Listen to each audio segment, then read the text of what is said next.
Good morning, dear students. In today class, we will start from energy stored in capacitor. ठीक है. इसके पहले की क्लास में हमने series combination and parallel combination of capacitor discuss किए हुए थे. तो आज की क्लास में हम energy stored in a capacitor से स्टार्ट करेंगे. ठीक है. और फिर डाइलेक्ट्रिक वगैरह मीडियम को देखेंगे और फिर देखते हैं कहाँ तक पहुँचते हैं आज की क्लास में. चलिए, तो let's start with energy stored in a capacitor. चलिए, तो ये दो पैरेलल प्लेट है. कैपेसिटर की एक पॉजिटिवली चार्ज है और लेट मी सेट, और दूसरी जो है वो नेगेटिवली चार्ज है. तो ये पॉजिटिव नेगेटिव चार्ज दो पैरेलल प्लेट है कैपेसिटर की. इसको मैंने एक पोटेंशियल सोर्स से कनेक्ट कर दिया है. आप देख रहे हो यहाँ पे एक पोटेंशियल सोर्स से ये दोनों प्लेट को कनेक्ट किया हुआ है. तो the process of charging a capacitor is equivalent to the transferring charges from one plate to another of the capacitor. Capacitor की एक प्लेट से दूसरी प्लेट पर जो चार्ज को ट्रांसफर करते हैं वही एक्चुअली एक प्रोसेस है चार्ज करने की. ठीक है. तो हम द मोमेंट चार्जिंग स्टार्ट, जिस मोमेंट पर चार्जिंग स्टार्ट होगी तब क्या होगा, there is a potential difference between plate. इन दोनों प्लेट के बीच में पोटेंशियल डिफरेंस क्रिएट होगा जैसे ही चार्ज स्टार्ट होगा. Therefore, to transfer charge against the potential difference, as some work is to be done. फिर क्या होगा हमको, जब क्योंकि यहाँ पे एक पोटेंशियल डिफरेंस आ जाएगा, उस पोटेंशियल डिफरेंस के प्रेजेंस में हमको यहाँ से अगर यहाँ चार्ज ट्रांसफर करना है तो we have to give some extra work so that that particular charge will move from this plate to that plate. तो इस प्लेट से दूसरी प्लेट पे ले जाने के लिए जो भी हमको अलग से एक्स्ट्रा वर्क डन करना पड़ेगा, तब ये चार्ज जो है इस प्लेट से दूसरी प्लेट पर जा सकता है. Right. This work is stored as electrostatic potential energy in the capacitor. और ये जो वर्क है जो हम करेंगे एक्स्ट्रा वर्क, जो इसको बोला जाता है electrostatic potential energy. Electrostatic potential energy के रूप में ये स्टोर हो जाएगा.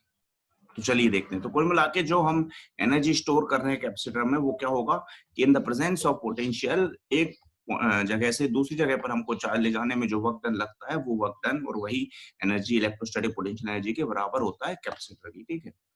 तो इफ अगर हम dq ले लें, if dq is a small amount of charge transfer against potential difference v, ये जो पोटेंशियल डिफरेंस v है इसके अगेंस्ट अगर हम इस पहली वाली प्लेट से एक स्मॉल अमाउंट dq अमाउंट का चार्ज ये दूसरी वाली प्लेट पे ले जाएं, ठीक है, तो हमको जो वर्क डन लगेगा वो वर्क डन कितना dw के बराबर होगा. ठीक है. और वर्क डन ही एनर्जी के इक्वल होती है, तो du is the energy, potential energy बोल सकते हैं. तो वो कितना होगा, that will be v into dq. वो v into dq potential into that small charge के बराबर हो जाएगा. ठीक है. हम जानते हैं फ्रॉम द कैपेसिटर क्या फॉर्मूला हमने पढ़ा है, v equals to q upon c. ठीक है. पोटेंशियल जो होता है वो क्या होता है, q अपॉन c के बराबर होता है, चार्ज अपॉन कैपेसिटर. ठीक है. तो चार्ज अपॉन कैपेसिटर को हम क्या लिख सकते हैं, dq. ठीक है. चार्ज अपॉन कैपेसिटर को हम क्या लिख सकते हैं, dq. तो ये हमने dq लिखा और ये फॉर्मूला बन जाएगा, then the total work done energy to transfer charge q is, ये क्या हो जाएगा, इसको एनर्जी को हम इंटीग्रेट कर देंगे फ्रॉम 0 से लेके q तक. ठीक है. तो ये आपका जो फॉर्मूला है वो ये बन जाएगा, ये 1/c बाहर हो जाएगा और ये q dq के रिस्पेक्ट में इंटीग्रेट होके q स्क्वायर अपॉन 2 हो जाएगा. तो ये q, तो ये फॉर्मूला आपका बन जाएगा 1/2 q square upon c. This is your formula for energy stored in a capacitor. ठीक है.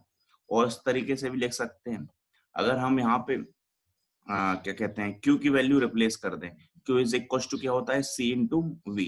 तो c इंटू वी अगर करेंगे तो ये हो जाएगा, यहाँ पे एक और c आ जाएगा, तो ये हो जाएगा c ऊपर c स्क्वायर और v स्क्वायर आएगा, तो एक c से डिनोमिनेटर वाला c कट जाएगा, तो जो फॉर्मूला बनेगा वो होगा 1/2 cv square. q equal to cv replace करोगे तो ये फॉर्मूला जाएगा 1/2 cv स्क्वायर. ठीक है. अगर आप यहाँ पे फिर से आप वैल्यू रिप्रेजेंट कर रहे हो किसकी, c की, तो c इक्वल्स टू क्या हो जाएगा आपका, q अपॉन v. तो q अपॉन v आप यहाँ पे फिर से पुट करोगे तो आपको फॉर्मूला मिल जाएगा 1/2 q इंटू v. ठीक है. ये फॉर्मूला, तो ये तीन अलग अलग फॉर्मूले जो आप देख रहे हो, ये तीनों फॉर्मूले अलग अलग जगह पर यूज कर सकते हैं हम. अगर आपको क्वेश्चन में चार्ज और कैपेसिटर दिया है और एनर्जी पूछी, you will go with this formula. अगर आपको कैपेसिटर एंड पोटेंशियल दिया और एनर्जी पूछी, you will go with this formula. And if you have charge and potential and as energy is asked, then you will go with this formula. तो जैस type का question आता है उस तरीके के फॉर्मूला यूज करके आप निकाल पाओगे। चलिए तो आगे चलते हैं, अब हम एनर्जी डेंसिटी देखते हैं। तो जैसा कि आपको पता है कि ये एनर्जी है 1/2 CV², और कैपेसिटर को हम क्या लिख सकते हैं, A epsilon not upon D. ठीक है, उसमें हम A epsilon not upon D की वैल्यू उसमें हम पुट कर देंगे। हमने फॉर्मूला पहले ही निकाल लिया था, आपको याद हो तो, पहले प्लेट पढ़ रहे तब। ठीक है, तो हम और V equals to potential equals to electric field into D, ये वाला भी फॉर्मूला आपने पहले ही पढ़ा हुआ है। ठीक है, पोटेंशियल वाले चैप्टर में ये दो फॉर्मूले पहले से, तो इन दो फॉर्मूलों की वैल्यू हम इस एनर्जी वाले फॉर्मूले में डाल के देखते हैं तो क्या होता है। तो 1/2 C की जगह पर जाएगा ए एप्सिलॉन नॉट। ठीक है, और डिनोमिनेटर में डी था, और V की जगह पे क्या है, E का स्क्वायर और D का स्क्वायर, तो एक D से एक D कट गया, तो आपको ये एप्सिलॉन नॉट AD E², ये फॉर्मूला आपको जो है मिलेगा। ठीक, आगे चलते हैं। तो इसको हम ए और डी को यू के नीचे लेके आ सकते हैं, यू अपॉन ए डी। ए हो गया एरिया और डी हो गया क्या, लेंथ। तो एरिया और लेंथ मिला के वॉल्यूम बन गए। एनर्जी पर यूनिट वॉल्यूम होता है energy density. Energy per unit volume, area और ये जो तुम्हारा डी है, मतलब dimension length between the plate, तो इन दोनों ने मिला के क्या बना लिया, वॉल्यूम बना लिया। दो प्लेट के बीच की जो वॉल्यूम है वो हो गई। ठीक है, तो एनर्जी पर यूनिट वॉल्यूम का जो फॉर्मूला है वो हो गया 1/2 एप्सिलॉन नॉट E²। ये फॉर्मूला जो है ये किसका फॉर्मूला बन गया, एनर्जी डेंसिटी का। ठीक है, तो इसको हम ऐसे लिख सकते हैं, यू बार से एनर्जी डेंसिटी को डिनोट किया, तो U bar equals to 1/2 epsilon naught E² is the formula for your energy density. ठीक है, SI unit of energy density is joule per metre cube. Energy की यूनिट होती है जूल, और किससे डिवाइड किया है, मीटर क्यूब से, तो इसकी एसआई यूनिट क्या हो जाएगी, जूल पर मीटर क्यूब। ठीक है, so SI unit of energy is joule per metre cube. Energy density is generalise as energy per unit volume of the field. ठीक है, तो ये वही होगा। Energy stored in a series combination of capacitors. अब हम चलते हैं किस पे, एक सीरीज कॉम्बिनेशन लेंगे कैपेसिटर का, उसमें क्या एनर्जी स्टोर होगी उसमें देखेंगे। ठीक है, तो ये हो गया एक सीरीज कॉम्बिनेशन। आपको पता है सीरीज में इस तरीके से जुड़ते हैं, capacitor 1/C is equal to 1/C1 plus 1/C2 plus 1/C3 up to 1/Cn। तो this is your series combination of capacitor, और इसमें जो एनर्जी स्टोर होगी उसको देखते हैं। तो total energy U is equal to 1/2 Q² upon C। ये फॉर्मूले से हम यहाँ पे टोटल इसकी एनर्जी निकाल लेंगे। ठीक है, तो यहाँ पे अलग अलग C1 C2 C3 भी आप लिख सकते हो उस तरीके से फॉर्मूले में। तो ये आपका energy store for series combination can be written as 1/2 Q² bracket में 1/C1 plus 1/C2 up to लेके 1/Cn तक। एग्जैक्टली इसी ऑर्डर में ये जुड़ जाएगा। तो ये जब भी आप न्यूमेरिकल करेंगे, तो अगर इस चीज का सीरीज कॉम्बिनेशन का ये फॉर्मूले आप ध्यान में रखोगे, तो आपके एक दो स्टेप बच जाएंगे और डायरेक्टली आप फॉर्मूला लगा के एनर्जी फाइंड आउट कर सकते हैं। ठीक है, तो ये सब चीजें जो है प्रैक्टिस करने से आती हैं। ठीक है, आगे चलते हैं। तो और एनर्जी जो है, अगर इंडिविजुअल इसको मैं निकालूं तो एनर्जी का फॉर्मूला क्या निकल के आता है, U is equal to U1 plus U2 plus U3 up to UN। Energy जो है वो लाइकवाइज ऐड हो जाएगी। ठीक है, आगे चलते हैं। The total energy stored in a system is the sum of energy stored in the individual capacitor। तो ये कह रहा है कि जो टोटल एनर्जी है किसी भी सिस्टम में, वो इंडिविजुअल एक एक कैपेसिटर ने जो एनर्जी कंज्यूम की होगी उन सबको जोड़ दे तो वो टोटल एनर्जी के बराबर होगी। चलिए, अब बात आती है energy stored in parallel combination. तो जिस तरीके से हमने सीरीज कॉम्बिनेशन किया था उसी तरीके से हम पैरेलल देखें। This is the formula for your parallel combination. ठीक है, लेकिन अब हम इसमें एनर्जी का फॉर्मूला ये वाला लगाएंगे, 1/2 CV²।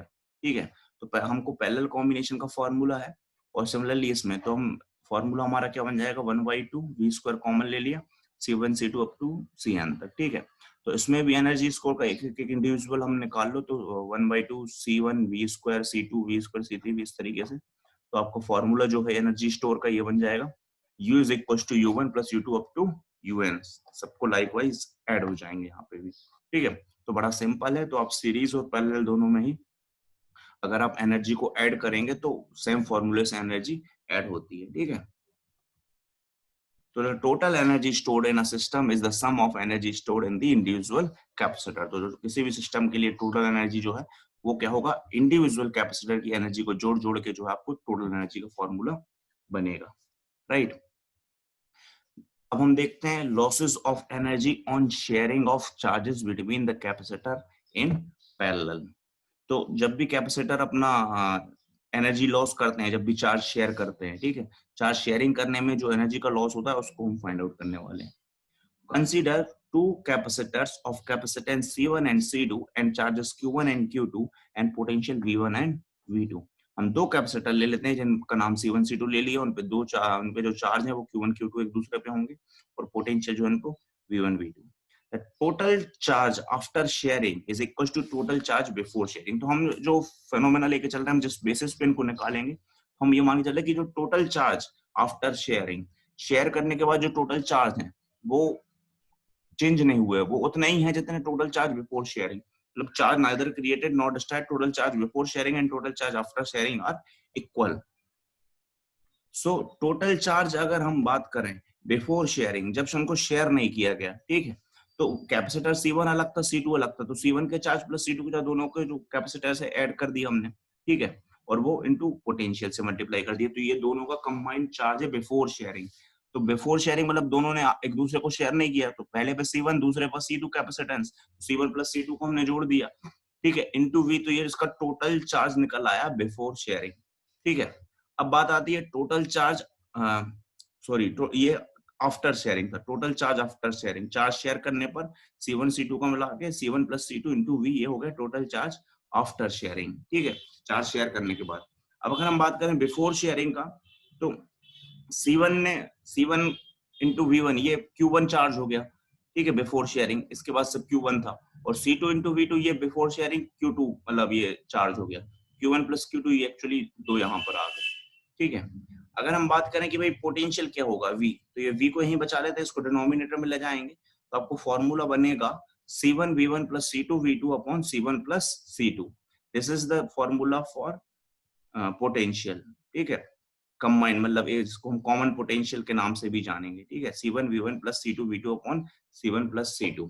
तो टोटल चार्ज आफ्टर शेयरिंग और टोटल चार्ज बिफोर शेयरिंग को हमने अगर कंबाइन किया, तो आफ्टर शेयरिंग मतलब चार्ज शेयर करने के बाद दोनों का capacitance C1 plus C2 into V, you will get a combined charge दोनों का, क्योंकि चार्ज शेयर कर दिए हैं। और बिफोर दोनों के सेपरेट सेपरेट रहेंगे, इसका Q1 रहेगा, इसका Q2 रहेगा। तो जो कॉमन पोटेंशियल हमने वो ये C1 V1 plus C2 V2 upon C1 plus C2 ये हमने निकाल लिया, ठीक है।